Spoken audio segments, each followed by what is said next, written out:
М-банк тиркемеси аркылуу транспорт салыгын кантип төлөсө болот? Төлөм процесси бир нече жөнөкөй кадамдардан турат.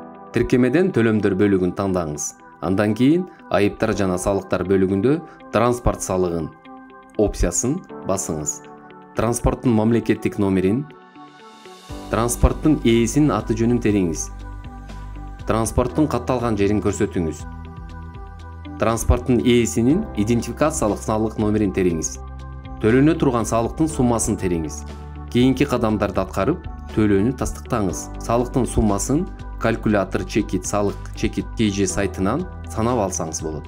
Төлөм квитанциясын тиркемедеги төлөм тарыхы бөлүмүнөн таба аласыз. Квитанцияны салык төлөөнүн далили катары сактоо маанилүү. Унутпаңыз, транспорт салыгын 1 сентябрга чейин төлөө керек.